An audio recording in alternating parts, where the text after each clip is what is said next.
जय हिंद दोस्तों, मैं हूं प्रभात। पीसीएस शिक्षा के मंच पे आप तमाम अभ्यर्थियों का हार्दिक अभिनंदन है। आज चर्चा के मुख्य बिंदु में है क्विक सीरीज का यह लेक्चर नंबर 4। क्विक रिवीजन के अंतर्गत हम लोग करंट अफेयर्स के सारे महत्वपूर्ण बिंदुओं के ऊपर एमसीक्यू फॉर्मेट में चर्चा कर रहे हैं। इसके पहले हम लोगों ने 3 लगातार वीडियो में नवंबर-दिसंबर के प्रमुख तथ्यों के बारे में चर्चा किया है और अब यहाँ मुख्य रूप से दिसंबर और जनवरी के महत्वपूर्ण प्रश्नों पर चर्चा करने जा रहे हैं।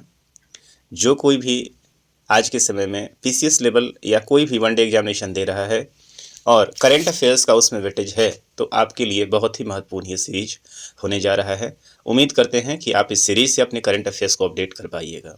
चलिए, समय को व्यर्थ न गंवाते हुए हम लोग चलते हैं अपने प्रश्नों की तरफ। आज भी लगभग 20 से 25 प्रश्न हमारे पास हैं और ये टॉप लेवल के एमसीक्यू हैं। यहाँ हम लोग न केवल एमसीक्यू की चर्चा करेंगे बल्कि इसके बैकग्राउंड के प्रमुख टॉपिक को भी चर्चा करने जा रहे हैं। तो चलिए प्रारंभ करते हैं अपने प्रथम क्वेश्चन से।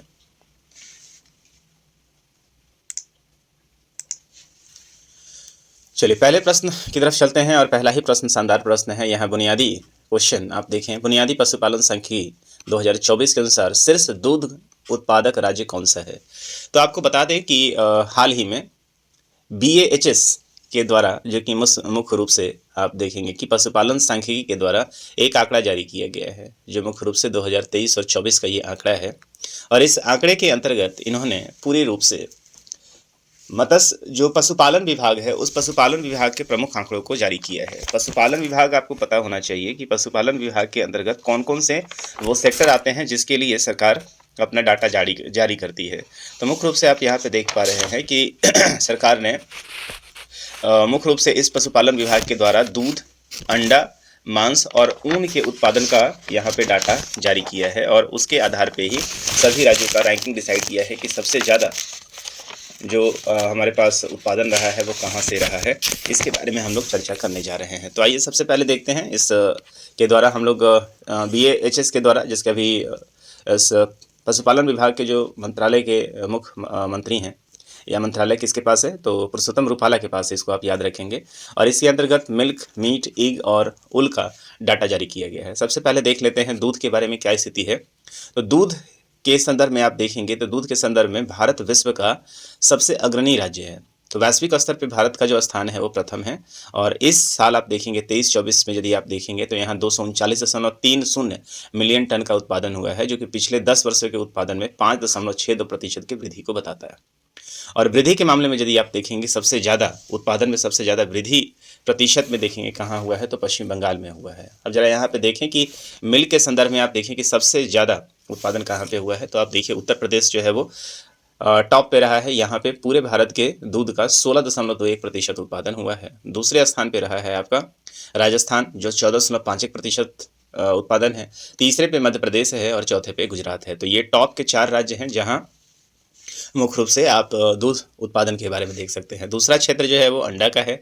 तो अंडे के अंतर्गत आप देखेंगे कि जो कुल उत्पादन रहा है वो 142.77 बिलियन रहा है, जो कि पिछले 10 वर्षों के उत्पादन के रेस्पेक्ट में 6.8% की वृद्धि को दिखा रहा है। और यहाँ यदि आप टॉप स्टेट की बात करेंगे कि सबसे ज़्यादा उत्पादन किसके पास रहा है, तो वो आंध्र प्रदेश के पास सबसे ज़्यादा उत्पादक जो राज्य रहा है वो आंध्र प्रदेश रहा है। ये पूरे देश के उत्पादन का 17.8% उत्पादन कवर कर रहा है। उसके बाद तमिलनाडु और फिर तेलंगाना का स्थान आता है। ठीक उसी तरीके से आप मांस की बात करेंगे तो मांस में जो कुल उत्पादन रहा है वो 10.25 मिलियन टन रहा है और यहाँ वृद्धि रही है पिछले 10 वर्षों में 4.85%। और टॉप जो मांस उत्पादक राज्य रहा है वो पश्चिम बंगाल रहा है और दूसरे स्थान पे यहाँ उत्तर प्रदेश है, तीसरे स्थान पे महाराष्ट्र है। ऊन के उत्पादन की हम बात करें तो ऊन में सबसे बड़ा जो उत्पादक राज्य रहा है वो राज्य है आपका राजस्थान। राजस्थान अकेले ही 47.5% ऊन का उत्पादन करता है। वहीं दूसरे स्थान पे रहा है JNK पे आप देखेंगे 23.06% उत्पादन रहा है। और तीसरे आप राज्यों की बात करें तो यहाँ गुजरात रहा है। तो स्पष्ट रूप से आपने देखा कि ये जो 3 आंकड़े हैं, इस आंकड़े काफ़ी महत्वपूर्ण प्रश्न है। एक बार फिर से रिकैप कर लीजिए। तो ये बुनियादी पशुपालन सांख्यिकी जिसको BAHS के नाम से जानते हैं, इसके द्वारा 224 का डाटा जारी किया गया है। और जो इसके मंत्रालय के जो हेड है पुरुषोत्तम रूपाला हैं, इनके द्वारा जो डाटा जारी किया गया है मुख्य रूप से दूध, अंडा, मांस और ऊन का उत्पादन है। दूध के उत्पादन में ओवरऑल उत्तर प्रदेश टॉप पे है, अंडा में आंध्र प्रदेश टॉप पे है, मीट में पश्चिम बंगाल टॉप पे है, और ऊन में सबसे ज़्यादा गलती होने का चांसेज है, क्योंकि सामान्यतः लोग समझते हैं कि जेएनके में होता है, लेकिन ऐसा नहीं है। ऊन के उत्पादन में टॉप रहा है राजस्थान, और राजस्थान टॉप ही नहीं रहा है बल्कि पूरे देश के उत्पादन का लगभग 50% कवर करता है। तो ये बुनियादी पशुपालन संघ की डाटा 2024 रहा, जो आपके परीक्षा के दृष्टिकोण से काफ़ी महत्वपूर्ण है। तो यहाँ पे न केवल हमने किसी एक फैक्ट पे चर्चा किया, हमने चारों ही फैक्ट पे चर्चा कर लिया है। और चलते हैं अगले प्रश्न की तरफ। चलिए, अगला प्रश्न है, झारखंड के 14वें मुख्यमंत्री पद की शपथ किसने ली है? तो झारखंड का जो इस बार का इलेक्शन रहा, वो झारखंड का इलेक्शन काफ़ी ज़्यादा विवादों में रहा है, और इसके पहले भी आपने देखा कि कई सारे यहाँ पे राजनीतिक उथल पुथल हुए हैं। इससे पहले आपने देखा कि हेमंत सोरेन जी को सबसे पहले अपने केस के कारण जेल जाना पड़ता है, जो कि झारखंड मुक्ति मोर्चा के हेड हैं। उसके बाद चंपकलाल सोरेन को बनाया जाता है, और ठीक इलेक्शन के पहले चंपकलाल सोरेन को मुख्यमंत्री पद से हटाए जाने के कारण वो बीजेपी में शामिल होते हैं, और अंततः आप देखेंगे कि वहाँ पे फिर से इलेक्शन होता है, और इलेक्शन में जो है वो 14वें मुख्यमंत्री के रूप में एक बार फिर से शपथ लेते हैं। कौन? तो यहाँ पे आते हैं हेमंत सोरेन जी आते हैं। तो इस तरीके से झारखंड के 14वें जो मुख्यमंत्री बनते हैं वो बन जाते हैं हेमंत सोरेन। तो यहाँ पे विशेष कुछ चर्चा करने के लिए बच नहीं जाता है। यदि आप लगातार वीडियो को देख रहे हैं तो मैंने प्रतियोगिता दर्पण सीरीज में इसके ऊपर विशेष चर्चा किया हुआ है। तो आप मुझे बताएंगे कि झारखंड में जो विधानसभा की सीटें हैं वो कितनी हैं, और इस विधानसभा की सीटें में बीजेपी को कितनी सीटें मिली और झारखंड मुक्ति मोर्चा को कितनी सीटें मिली हैं। साथ ही साथ आप ये भी बताइएगा कि झारखंड जो है वो किस डेट को बिहार से अलग होकर एक नए राज्य के रूप में अस्तित्व में आया है। चलिए आगे बढ़ते हैं। इसके बारे में विशेष चर्चा हम लोग कर चुके हैं पीडी वाले सीरीज में, इसलिए यहाँ ज़्यादा चर्चा नहीं करेंगे। बहुत ही इंपॉर्टेंट प्रश्न आपके सामने आता है। देश के यदि कुछ प्रमुख रक्षा कंपनियों की बात करेंगे तो उसके अंतर्गत आप देखेंगे इसरो, DRDO, BRO, और साथ ही साथ अब एक नए कंपनी के रूप में जो एक हमारे सामने निकल कर आ रहा है वो है ब्रह्मोस। तो ये ब्रह्मोस जो है, आप देखें कि प्रश्न है यहाँ पे कि ब्रह्मोस एयरस्पेस के प्रमुख किसे नियुक्त किया गया है। तो ये तो आसान है, यहाँ बताने में कोई बड़ी चीज़ नहीं है, लेकिन ब्रह्मोस के बारे में जानना आपको ज़रूरी है। तो ब्रह्मोस आपको पता है कि आज के डेट में भारत का आन बान शान बना हुआ है, और मिसाइल टेक्नोलॉजी में आज के डेट में भारत का कोई जवाब नहीं है। तो ब्रह्मोस जो है, ब्रह्मोस मुख्य रूप से एक गवर्नमेंट ओन्ड कॉरपोरेशन है, जो मुख्य रूप से ब्रह्मोस का जो नामकरण आप देखेंगे, ब्रह्मोस भारत के ब्रह्मपुत्र और रसिया के मॉस्कवा रिवर से ये नाम बनाया गया है। और ब्रह्मोस जो है मुख्य रूप से क्रूज मिसाइल का उत्पादन कर रहा है, और इस क्रूज मिसाइल जो है हमारा ये सुपरसोनिक मिसाइल है। तो दुनिया में यदि सबसे तेज supersonic missile, supersonic cruise missile किसी के पास है तो वो भारत है, और यही कारण है कि भारत के इस ब्रह्मोस मिसाइल को पूरी दुनिया में रिकॉग्निशन मिल रहा है। और अभी हाल फिलहाल में भारत ने 2 देशों को ये निर्यात भी किया है। एक देश जो आपको पता है कि फिलीपींस को भारत पहले ही निर्यात कर चुका है, और दूसरा देश के साथ अभी भारत ने डील किया है, और ये किसके साथ किया है? तो आर्मेनिया के साथ किया है। तो सुपरसोनिक क्रूज मिसाइल ये कंपनी बना रही है। ये भारत और रसिया का एक जॉइंट वेंचर है, जो कि भारत में स्थित है। कहाँ पे है? तो देखें आप, इंडस्ट्री जो है वो एरोस्पेस और डिफेंस इंडस्ट्री के साथ ये काम कर रही है, और इसका जो उद्घाटन, जो इसका भारत में जो इसका फाउंडेशन रखा गया था वो 5 दिसंबर 1995 को रखा गया था। इस बात को आप याद रखेंगे, 5 दिसंबर 1995 को ब्रह्मोस एयरस्पेस जो कंपनी है उसका उद्घाटन हुआ था, और इसका हेडक्वार्टर कहाँ पे है? तो ये नई दिल्ली में स्थित है। तो चर्चा में अभी ये इसलिए है क्योंकि ब्रह्मोस एयरस्पेस के CEO की नियुक्ति हुई है, और जो नए CEO बने हैं वो है डॉक्टर जयतीर्थ राघवेंद्र जोशी। इस बात को आप याद रखें। तो इसरो को भी आप देख लें। इसरो जो है वो भारत का मुख्य रूप से स्पेस एजेंसी है, और इसरो का स्थापना कब हुआ था? तो इसरो का स्थापना हुआ था 15 अगस्त 1969 को हुआ था। वहीं यदि आप DRDO की बात करें तो DRDO की स्थापना कब हुई थी? तो 1 जनवरी 1958 को इसकी स्थापना हुई थी। तो 1 जनवरी को हम DRDO दिवस भी मनाते हैं, इस बात को आप याद रखेंगे। आप यदि देख रहे हैं लगातार वीडियो तो BRO के बारे जरा आप बताएं कमेंट बॉक्स में कि BRO की स्थापना कब हुई थी, और हाल फिलहाल में ही BRA के द्वारा लेटेस्ट प्रोजेक्ट कौन सा चलाया गया है। चलिए आगे चलते हैं। तो सही उत्तर यहाँ पे हो जाएगा डॉक्टर जयतीर्थ राघवेंद्र जोशी। विश्व की 4400 साल पुरानी वर्णमाला की खोज कहाँ की गई है? तो वर्णमाला कहने का मतलब यहाँ पे ये है कि यहाँ पे रिटन स्क्रिप्ट की बात की जा रही है, कि पूरी दुनिया की जो कल्चर है यहाँ, इससे पूरी दुनिया के लिखने की कला के बारे में पता चलता है कि कितने वर्ष पहले यहाँ पे लेखन कला का जन्म हो गया था। तो एक नया खोज हुआ है जो कि इतिहास के संदर्भ में काफ़ी महत्वपूर्ण है, और इतिहास के रेस्पेक्ट से आप देखें तो 4400 वर्ष पुराना वर्णमाला का खोज जो हुआ है वो कहाँ पे हुआ है?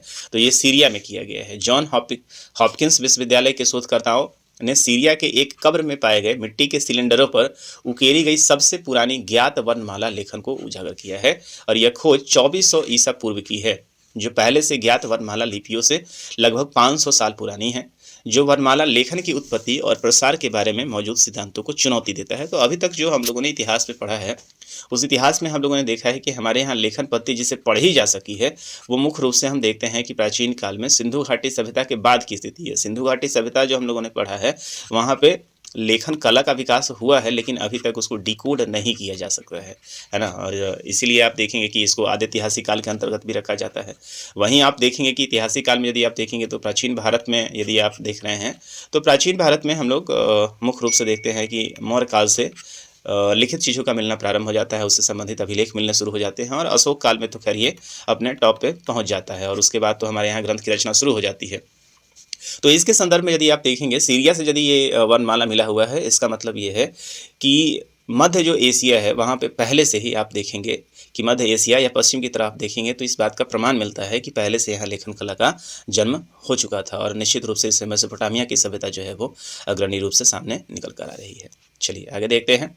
तो सियोल नेशनल यूनिवर्सिटी ने पृथ्वी की धुरी पर 31.5 इंच के झुकाव को इसका क्या कारण बताया है। तो जैसा कि हम जानते हैं कि पृथ्वी अपने एक्सिस पे सीधा नहीं है, वो तो टिल्टेड है अपने, है ना।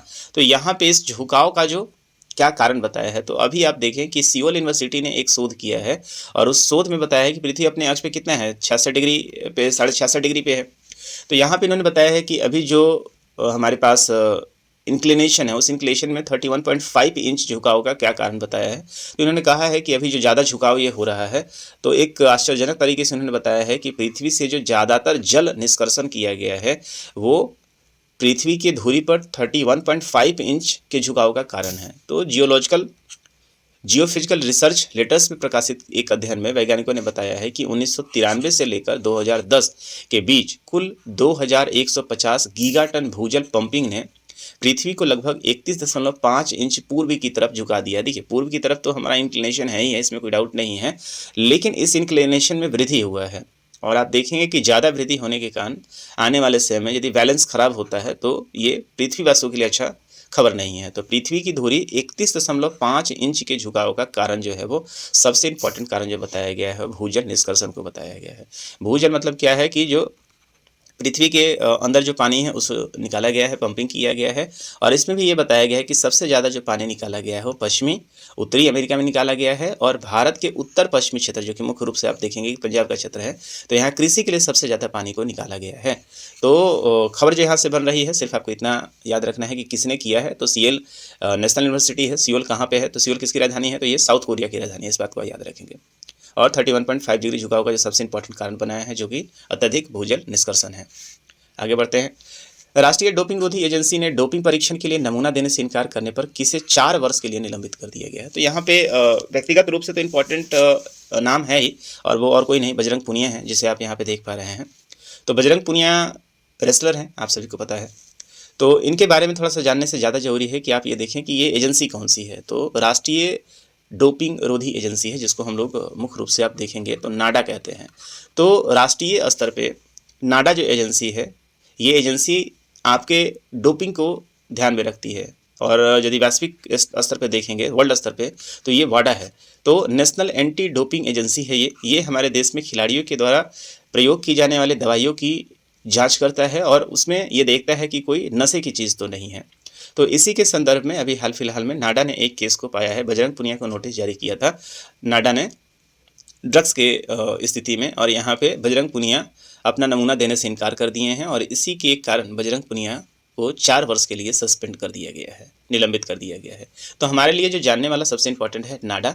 तो नाडा जिसकी स्थापना 24 नवंबर 2005 को की गई थी। नाडा से संबंधित आप समझ सकते हैं कि इसका केस कितना इंपॉर्टेंट है। अभी हाल फिलहाल में पेरिस ओलंपिक के अंतर्गत आपने देखा कि केवल 500 ग्राम के लिए हमारे पास हमारा गोल्ड मेडल यहाँ से छूट गया था। तो आप इस चीज़ को समझ सकते हैं कितना ये हरासमेंट होता है। तो इसीलिए वाडा के पास ये स्थिति न पहुंचे, इसके पहले राष्ट्रीय स्तर पे ही वाडा नाडा इस पर एक्शन ले ले।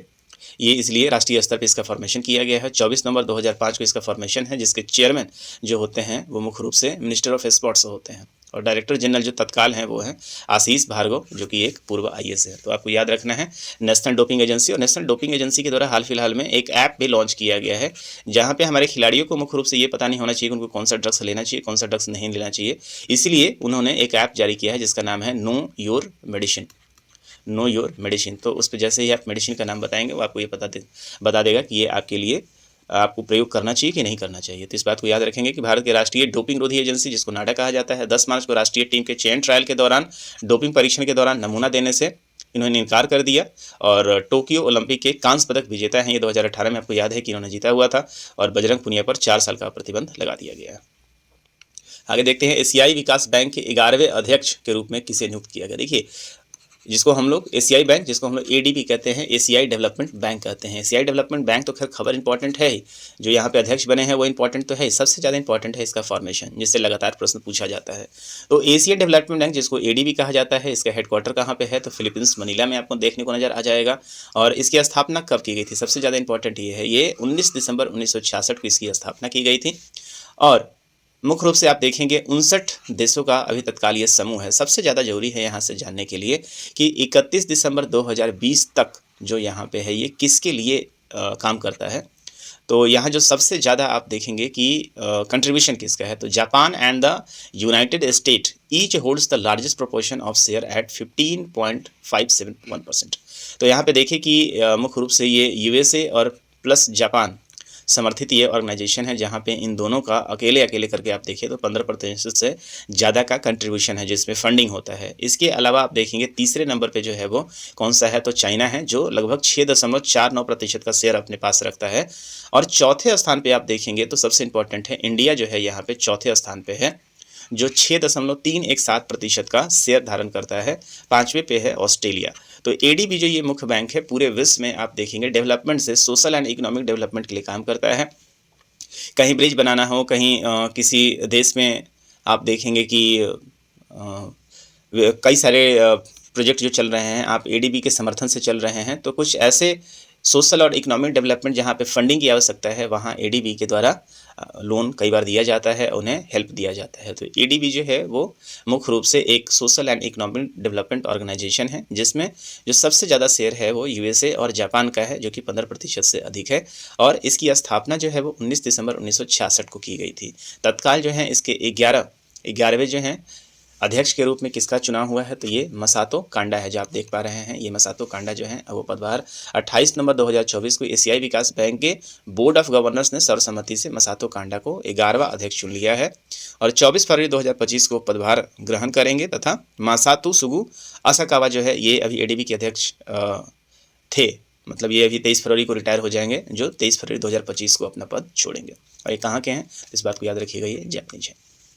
चलिए आगे बढ़ते हैं। तो हमारे लिए जो अध्यक्ष तो खैर इंपॉर्टेंट था ही था, सबसे ज़्यादा इंपॉर्टेंट था एडीबी को समझना। आगे देखते हैं, रोचडेल पायनियर्स अवार्ड 2024 से सम्मानित होने वाले दूसरे भारतीय कौन है। बहुत ये इंपॉर्टेंट खबर है। सबसे पहले समझते हैं कि ये रोचडेल पायनियर्स अवार्ड 2024 है क्या। तो ये बेसिकली रोचडेल नहीं, थोड़ा सा टाइपिंग एरर है यहाँ पे। ये रोचडेल पायनियर्स पुरस्कार जो है मुख्य रूप से एक अंतर्राष्ट्रीय सहकारी गठबंधन है, इंटरनेशनल स्तर का ये क्या है, जिसको हम लोग ICA के नाम से जानते हैं, इंटरनेशनल कॉर्पोरेशन एजेंसी के नाम से, हम लोग अलायंस के नाम से जानते हैं। ये वैश्विक स्तर पर एक सहकारी संगठन है, और इसके द्वारा इस पुरस्कार को दिया जाता है जो व्यक्ति या संगठनों को उनकी सहकारी मतलब कोऑपरेटिव गतिविधियों के लिए मान्यता प्रदान करता है। इसे सहकारी क्षेत्र में सर्वोच्च सम्मानों के रूप में सर्वोच्च सम्मान के रूप में माना जाता है।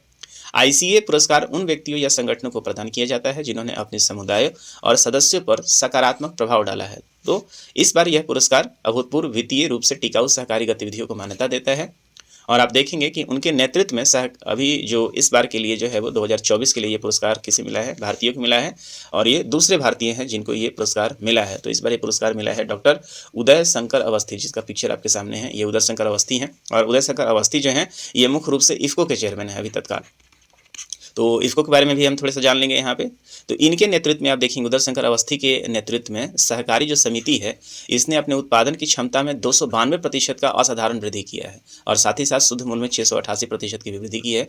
तो इनके इस असाधारण योगदान के लिए और इफ़को के मुख्य रूप से डेवलपमेंट के लिए इन्हें इस बार चुना गया है।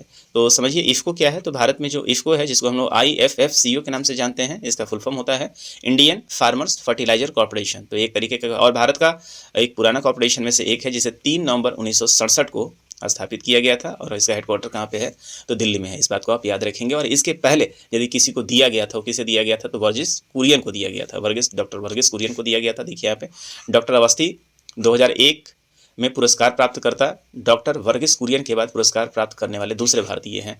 तो इसके पहले डॉक्टर वर्गीस कुरियन को दिया गया था। और वर्गीस कुरियन का नाम किस लिए आता है, तो फ्लड रेगुलेशन के लिए आता है ना। भारत में जो है वो फ्लड रेगुलेशन, वाइट फ्लड जिसको कहते हैं, तो दूध का जो मुख्य रूप से भारत में है, वो श्वेत क्रांति के जनक माने जाते हैं। कौन, डॉक्टर वर्गीस कुरियन। और 26 नवंबर जो है इनकी पुण्यतिथि है। इन्हीं के नाम पे भारत में राष्ट्रीय दुग्ध दिवस भी मनाया जाता है।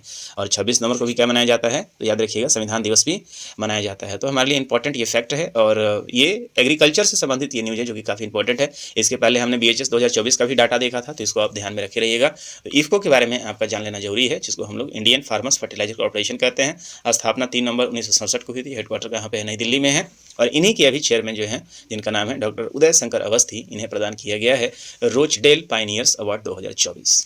चलिए आगे बढ़ते हैं। प्रधानमंत्री नरेंद्र मोदी के सबसे बड़े ग्रीन हाइड्रोजन हब का शुभारंभ कहाँ किया गया है, तो ग्रीन हाइड्रोजन अभी भारत में आप देखेंगे पूरे विश्व स्तर पे भारत को, आपको पता है कि 2070 तक नेट न्यूट्रल का जो है वो लक्ष्य भारत को हासिल करना है। और इसी के संदर्भ में सारे नवीकरणीय ऊर्जा का भारत जो है लगातार संग्रहण कर रहा है, उसे बढ़ाने का प्रयास कर रहा है। और इसी मुहिम के अंतर्गत जो भारत ने शुरू किया है, वो नेशनल ग्रीन हाइड्रोजन मिशन को भारत ने शुरू किया है। और राष्ट्रीय हरित हाइड्रोजन मिशन भारत में 4 जनवरी 2023 को प्रारंभ किया गया था, और भारत में केंद्रीय मंत्रिमंडल के द्वारा इसको लॉन्च कर दिया गया था। इस बात को याद रखेंगे, 4 जनवरी 2024 को भारत में नेशनल ग्रीन हाइड्रोजन मिशन को लॉन्च किया गया था। और जिसका जो प्रमुख लक्ष्य है, वो 2030 तक कम से कम 5 मिलियन मीट्रिक टन प्रति वर्ष MMTPA की हरित हाइड्रोजन उत्पादन क्षमता को विकसित करना है। और साथ ही साथ 2030 तक लगभग 125 गीगावाट नवीकरणीय ऊर्जा क्षमता को जोड़ना भी है। और इसके माध्यम से आने वाले समय में भारत हरित हाइड्रोजन केंद्र का हब बन सकता है। तो इस मुहिम को आगे बढ़ाते हुए प्रधानमंत्री के द्वारा अभी हाल फिलहाल में ही विशाखापट्टनम में हाइड्रोजन हब की शुरुआत की गई है। और 29 नवंबर 2024 को PM के द्वारा आंध्र प्रदेश के कहाँ पे, विशाखापट्टनम के पुदी मदका में NTPC, जो कि आपको पता है कि ऊर्जा का एक प्रमुख कंपनी है, जो अभी तक मोस्टली कोल से बिजली उत्पादन करता है, लेकिन अब इन्होंने सोलर और अब हाइड्रोजन में ही प्रवेश कर लिया है। NTPC ग्रीन एनर्जी लिमिटेड को अगुवाई में भारत के सबसे बड़े ग्रीन हाइड्रोजन हब की आधारशिला रखी गई है। 1600 एकड़ में फैली यह महत्वाकांक्षी पहल आंध्र प्रदेश को हरित ऊर्जा केंद्र में बदल देगा, जिससे भारत हरित हाइड्रोजन उत्पादन में वैश्विक नेता बन जाएगा। तो आपको पता है कि जो हाइड्रोजन है वो क्या है, एक तो क्लीन एनर्जी है, और दूसरा क्या है कि हमारे एटमॉस्फेयर में भी क्या है, प्लेंटी में उपलब्ध है। और इसे यदि एनर्जी में कन्वर्ट कर दिया जाए, तो हमारे पास एनर्जी के रूप में स्वच्छ ऊर्जा भी मिलेगा और कमी भी नहीं होगी। तो क्लीन एनर्जी ट्रांजिशन जो है वो के पहल के अंतर्गत इसे स्थापित किया जा रहा है। आगे देखते हैं।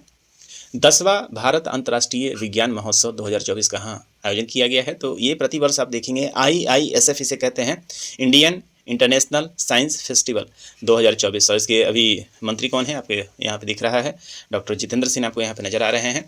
तो IISF इस फेस्टिवल की जो शुरुआत है, जब BJP या NDA जब अपने टर्न में आई थी 2014 में, तो उसके बाद इस IISS का प्रारंभ किया गया। 2015 से इसे स्टार्ट किया गया है, और 2015 के बाद देखेंगे कि ये 9वां संस्करण है अभी।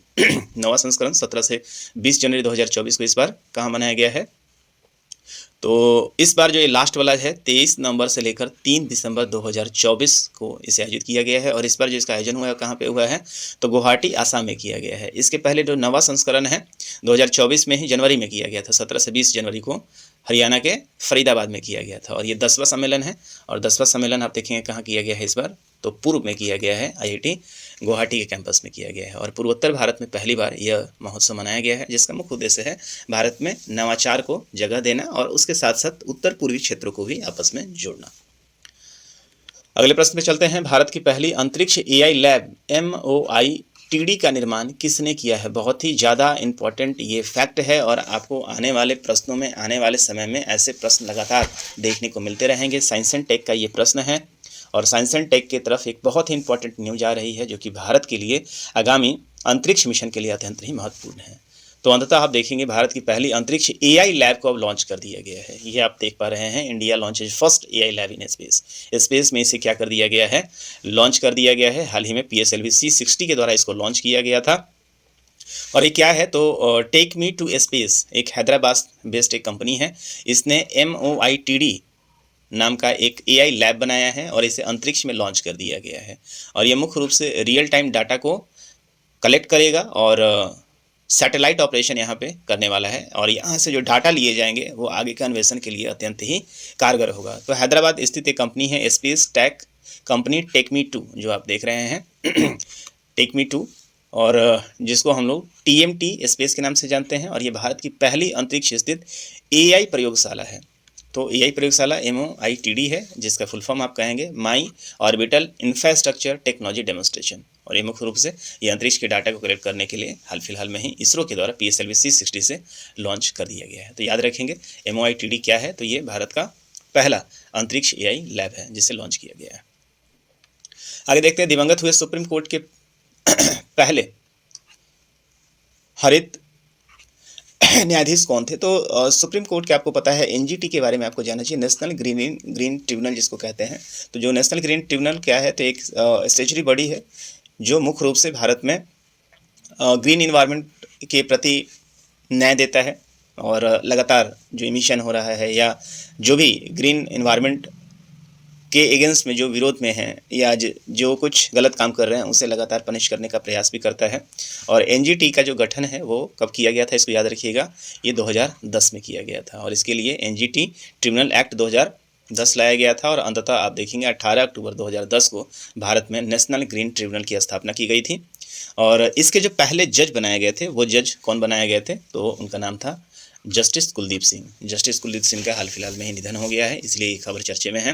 और जस्टिस कुलदीप सिंह का 25 नवंबर 2024 को ये निधन हो गया है। चूँकि ये NGT के पहले अध्यक्ष, NGT के पहले जज थे, तो इनको सुप्रीम कोर्ट के पहले ग्रीन जज के रूप में भी जाना जाता है। इसको याद रखिएगा। जस्टिस कुलदीप सिंह का 92 वर्ष के उम्र में निधन हो गया है। इसके पीछे इन्होंने मुख्य रूप से कई सारे ऐसे काम किया है, जैसे ताजमहल को प्रदूषण से बचाने के लिए, वनों की सुरक्षा के लिए इन्होंने कई ऐसे डिसीजन दिए हैं जिससे आज भारत में जो ग्रीनरी को बढ़ाने में सहायता मिली है।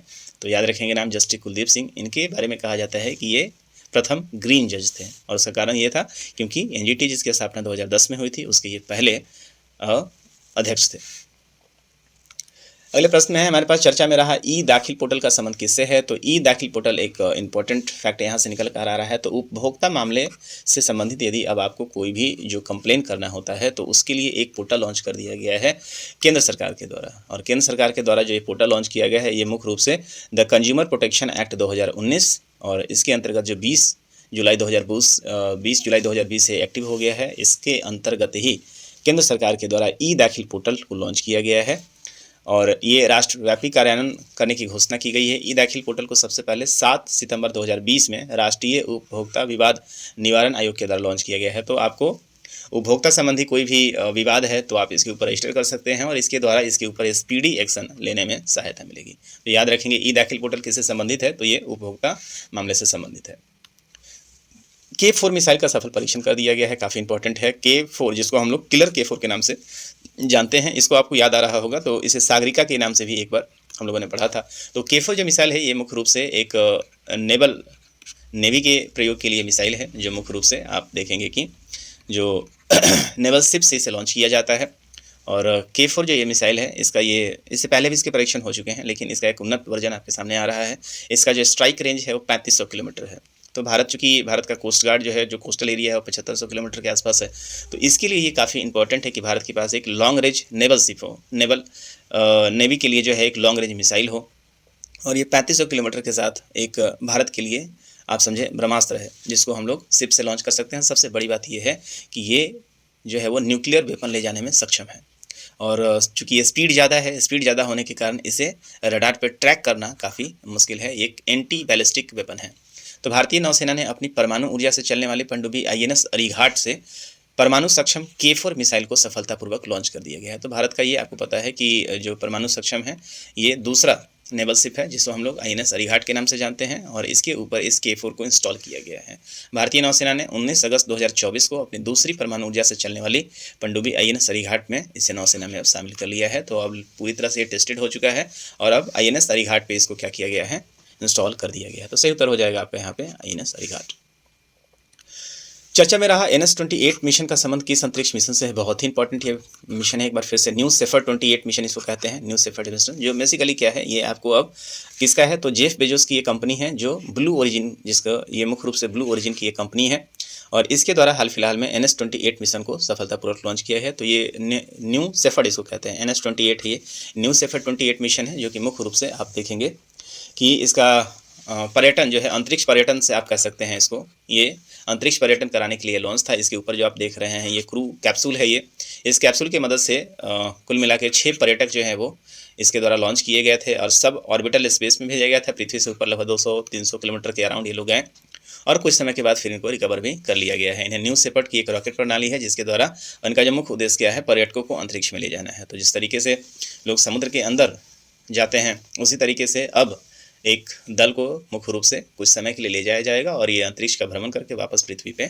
लौट आएंगे। तो उसी से संबंधित है ये NS-28। और इससे पहले आपको याद है कि भारत की तरफ से गोपी थोटाकोड़ा भी गए हुए थे, जो कि पहले भारतीय बने थे एरोस्पेस में पर्यटक के रूप में जाने वाले।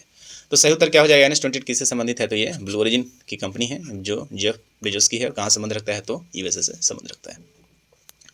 आगे देखते हैं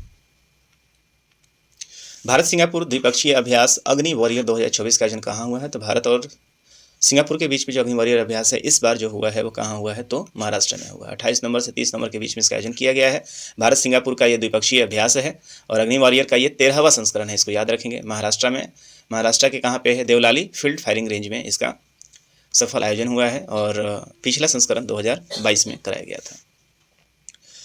अंतर्राष्ट्रीय गीता महोत्सव 2024 का भागीदार देश कौन सा बना है, तो आपको पता है प्रतिवर्ष जो है भारत में जो गीता महोत्सव मनाया जाता है और इस बार जो 2024 का गीता महोत्सव रहा है, इसका आयोजन जो किया गया है वो कहाँ, आपको हमेशा पता है कि हरियाणा में ये कराया जाता है। तो इस बार जो भागीदार देश रहा है वो भागीदार देश रहा है तंजानिया।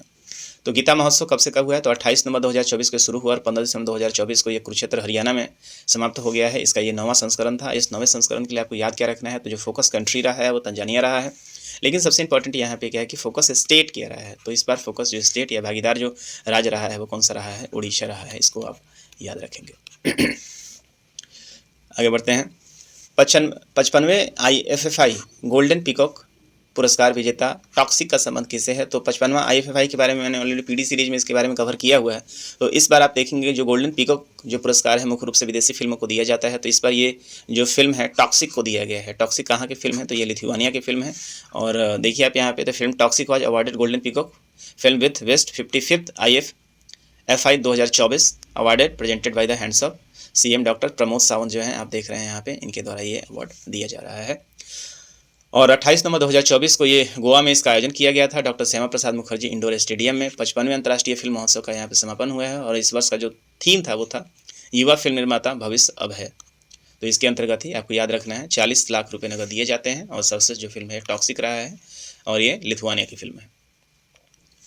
स्टेल्थ टेक्नोलॉजी, स्वदेशी स्टेल्थ टेक्नोलॉजी अनलक्ष्य का अनावरण किस IIT के द्वारा किया गया। बहुत इंपॉर्टेंट ये खबर है, एक बार फिर से डिफेंस के लिए एक IIT कानपुर के द्वारा एक मेजर डेवलपमेंट किया गया है। तो आपको सबसे पहले जानना चाहिए कि स्टेल्थ टेक्नोलॉजी क्या होता है। तो आपको पता है कि कोई भी एयरबर्न ऑब्जेक्ट को डिटेक्ट करने में कौन सक्षम होता है, तो रडार के द्वारा किसी भी एयरबर्न ऑब्जेक्ट को डिटेक्ट किया जाता है। अब रडार से बचने के लिए पूरी दुनिया में ऐसे टेक्नोलॉजी का प्रयोग किया जाता है जिसके माध्यम से रडार उसको डिटेक्ट न कर पाए। तो ऐसे टेक्नोलॉजी के अंतर्गत कुछ ऐसे मटेरियल का प्रयोग किया जाता है जिसके ऊपर रडार के वेव्स जाएँ, इसको हिट करें और इसके ऊपर ये स्प्लिट हो जाएँ, जिसके कारण चूंकि एक कॉन्सेंट्रेटेड पिकअप नहीं रहेगा, रडार उसे ढूंढ नहीं पाएगी। जब रडार उसे ढूंढ नहीं पाएगी तो फिर वो जब पिकअप उसका होगा नहीं तो वो अपने लक्ष्य को साधने में सफल हो जाएगी। तो ये पूरी दुनिया के द्वारा यूज किया जाता है। भारत के पास ऐसा कोई अभी स्वदेशी ऐसा कोई भी डेवलपमेंट नहीं हुआ था जिसके द्वारा भारत स्टेल्थ टेक्नोलॉजी को अचीव कर ले, लेकिन इस बार IIT कानपुर ने डेवलप कर लिया है स्टेल्थ टेक्नोलॉजी को। और स्टेल्थ टेक्नोलॉजी का नाम जो दिया गया है वो एनालक्ष्य दिया गया है। IIT कानपुर के द्वारा इसे बनाया गया है और यहाँ पे क्या किया गया है कि एक मेटा मटेरियल फाइबर का इस्तेमाल किया जा रहा है। तो भारतीय प्रौद्योगिकी संस्थान आईआईटी कानपुर ने metamaterial surface cloaking system, जिसको MSCS कहा जा रहा है, फुल फॉर्म इसका है metamaterial surface cloaking system, इसके माध्यम से एयरटेल टेक्नोलॉजी को भारत ने प्राप्त किया। अब इससे होगा क्या कि यदि इसके सरफेस पे या कोई भी जो है ना ऑब्जेक्ट है, डिफेंस इक्विपमेंट है, इसके सरफेस पे यदि इस मेटा मटेरियल का इस्तेमाल किया जाए तो इसके ऊपर रडार वेव्स जो हैं वो कॉन्सेंट्रेट नहीं कर पाएंगे या स्प्लिट हो जाएंगी, और स्प्लिट हो जाने के कारण ये रडार पे क्या हो जाएगा, इसका इमेजिंग नहीं बन पाएगा, और इसके कारण ये रडार के पकड़ में नहीं आएगा। जब पकड़ में नहीं आएगा तो डिस्ट्रक्शन भी इसका नहीं होगा। यह नवाचार व्यापक स्पेक्ट्रम में तरंग अवशोषण के कारण सिंथेटिक अपर्चर रडार, जिसको हम SAR कहते हैं, इमेजिंग का मुकाबला करने की क्षमता को महत्वपूर्ण रूप से बढ़ाता है और रडार मार्गदर्शन का उपयोग करने वाले मिसाइलों से प्रभावी रूप से सुरक्षा करता है। तो कहने का मतलब यह है कि ये सबसे इंपॉर्टेंट है कि हमारे पास जो भी डिफेंस इक्विपमेंट है, खासकर एयरबोर्न ऑब्जेक्ट हैं, चाहे वो हमारे एयरक्राफ्ट हो गए, चाहे वो मिसाइल हो गए, उनके सरफेस पे यदि इस मटेरियल का इस्तेमाल किया जाए तो इसे रडार पकड़ने में विफल रहेगी, और ये विफल यदि रहेगी, स्टेल्थ टेक्नोलॉजी अभी तक डिटेक्ट करने में सक्षम अभी कोई भी रडार नहीं हो पाया है। तो ऐसे क्षेत्र में भारत के लिए बहुत ही महत्वपूर्ण डेवलपमेंट है, और किसके द्वारा डेवलप किया गया है, तो आईआईटी कानपुर के द्वारा डेवलप किया गया है। इस बात को आप याद रखेंगे। अगले प्रश्न को देखें हम लोग। अगला प्रश्न है UNCCD पार्टियों का सम्मेलन 16वां सत्र कहाँ पे जारी किया गया है। तो UNCCD क्या है, पहले इसके बारे में जान लीजिए। तो UNCCD है United nation convention on combat desertification, मतलब मरुस्थलीकरण को मुख्य रूप से रोकने के लिए जो है आप देखेंगे UNCCD के द्वारा कॉन्फ्रेंस ऑफ पार्टी का आयोजन किया जाता है। तो कॉन्फ्रेंस ऑफ पार्टी का आयोजन जो है इस बार का ये 16वां ये आयोजन था, और 16वें आयोजन को कहाँ किया गया है, तो याद रखेंगे रियाद में इसका किया गया है। इसके पहले तो 16वां आयोजन जो है कहाँ पे है, वो रियाद में किया गया है, और इसके पहले सऊदी अरब, ये रियाद कहाँ पे है, तो सऊदी अरब में, याद रखेंगे। इसके पहले जो 15वां हुआ था वो आप जो कॉम्बैट डेजर्टिफिकेशन हुआ था वो अबिजान में हुआ था, 2022 में हुआ था, और उससे पहले आप देखेंगे 14वां जो हुआ था वो कहाँ पे हुआ था, न्यू दिल्ली भारत में हुआ था। और इसका जो मुख्य रूप से आपका थीम, भारत वाला जो थीम था, रीस्टोर लैंड सस्टेनेबल फ्यूचर। और इस बार जो ये 16वां कॉन्फ्रेंस ऑफ पार्टी हुआ है COP16। तो कॉन्फ्रेंस ऑफ पार्टी कई लोगों के होते हैं। कॉन्फ्रेंस ऑफ पार्टी कई तरह के होते हैं। एक बायोडाइवर्सिटी के ऊपर भी होता है, एक जो है वो कार्बन एमिशन को लेकर भी होता है, लेकिन ये जो है डेजर्ट को रोकने के लिए, डेजर्टिफिकेशन जो हो रहा है उसको रोकने के लिए है। इस चीज़ को आप याद रखेंगे। और इस बार का जो थीम रहा है सबसे इंपॉर्टेंट है इसका theme, COP16 took place under the theme of our land our future. ये सबसे इंपॉर्टेंट है, आपसे सबसे ज़्यादा पूछा जा सकता है कि इस बार इसका थीम क्या रहा है, तो याद रखिएगा आवर लैंड आवर फ्यूचर। चलिए आगे बढ़ते हैं। तो इंपॉर्टेंट यहाँ से फैक्ट है कि 16वां UNCCD कहाँ पे आयोजन किया गया है, तो रियाद में किया गया है, और इस बार का थीम रहा है one land one future. Bharat सरकार ने इलेक्ट्रिक प्रोपल्सन सिस्टम विकसित करने के लिए किस देश के साथ समझौता किया है, तो भारत के जो नेवल शिप्स हैं इसमें इलेक्ट्रिक प्रोपल्सन को जनरेट करने के लिए भारत ने इस बार समझौता किसके साथ किया है, तो यूके के साथ किया है। तो भारत और यूनाइटेड किंगडम ने भारतीय सेना की अगली पीढ़ी के जहाज़ों को बनाने के लिए इलेक्ट्रिक प्रोपल्सन इंजन को डेवलप करने के लिए यूके के साथ सहायता किया है। तो इससे क्या होगा, यदि इलेक्ट्रिक प्रोपल्सन यदि ये सक्षम होगा तो एक तो साउंड कम जनरेट होगा, ज़्यादा लंबे समय तक जो है वो ये शिप्स हैं वो पानी के अंदर भी रह पाएंगे। अगले प्रश्न को देखते हैं कि 22 लास्ट प्रश्न है आज का। वर्ष 2024 में एक सीजन में 2 ग्रैंड स्लैम जीतने वाले ATP finals, 2 grand slam ATP finals खिताब और डेविस कप जीतने वाले विश्व के पहले खिलाड़ी कौन है, तो ये याद रखिएगा जेनिक सिनर हैं। जेनिक सिनर इस बार इन्होंने काफ़ी तहलका मचाया है, टेनिस के खिलाड़ी हैं, और जेनिक सिनर मुख्य रूप से इटली के खिलाड़ी हैं। और इन्हें चूँकि साल समाप्त हो चुका है, तो इन्होंने एक सीजन में 2 ग्रैंड स्लैम जीता है, ATP जीता है, और डेविस कप जो सबसे इंपॉर्टेंट होता है उसे भी इन्होंने जीत लिया है। लेकिन जिस समय ये लेक्चर रिकॉर्ड कर रहा हूँ इनके ऊपर बैन भी लग चुका है, और इनका बैन किस लिए लगा है, तो ये डोपिंग के कारण लगा है। अभी हाल फिलहाल में इस साल के लिए जो है बेस्ट प्लेयर के लिए जब नॉमिनेट किया गया था तो वाडा ने इनके ऊपर डोपिंग के कारण क्या किया दिया है, ये चार्ज लगा दिया है, जिसके कारण इनका नॉमिनेशन भी वापस हुआ है। तो याद रखिएगा क्या नाम है इनका, जेनिक सिनर, और ये इटली के मुख्य रूप से खिलाड़ी हैं, टेनिस खिलाड़ी हैं। तो चलिए आज के सेशन में इतना ही रहने देते हैं। थोड़ा लंबा सेशन हो गया है लेकिन काफ़ी डेप्थ में हमने पढ़ने का प्रयास किया है, और एक एक प्रश्न आपने देखा होगा जो आपके एग्जामिनेशन के दृष्टिकोण से काफ़ी इंपॉर्टेंट रहा होगा। तो ये क्विक सीरीज के माध्यम से अपने करंट अफेयर्स को मजबूत बनाते रहिए। यहाँ मैं MCQ फॉर्मेट आपसे चर्चा कर रहा हूँ, और एक तरफ जो है वो मैगजीन सीरीज में अंतर्गत हम अच्छे मैगजीन जैसे दृष्टि निरंतर हो गया, प्रतियोगिता दर्पण हो गया, इन सारे के प्रमुख फैक्ट का मैं डेप्थ में एनालिसिस कर रहा हूँ। तो आप इन चीज़ों को देखें, और मैं उम्मीद करूँगा कि आपका करंट अफेयर्स इस वीडियो से कंप्लीट हो पाएगा। और मैंने यहाँ पे नवंबर दिसंबर से लिया था, और यहाँ से हम लोग अपडेट चल रहे हैं और पहुँच चुके हैं अब हम लोग जनवरी की तरफ। जल्दी ही हम लोग फरवरी से अपडेट हो जाएंगे और लगातार अपने आप को अपडेट करते रहेंगे।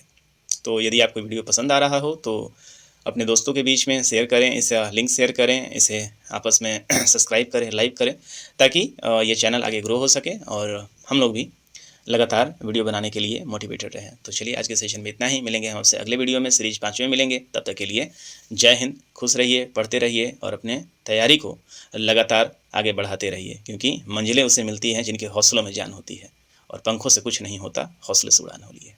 तब तक के लिए जय हिंद।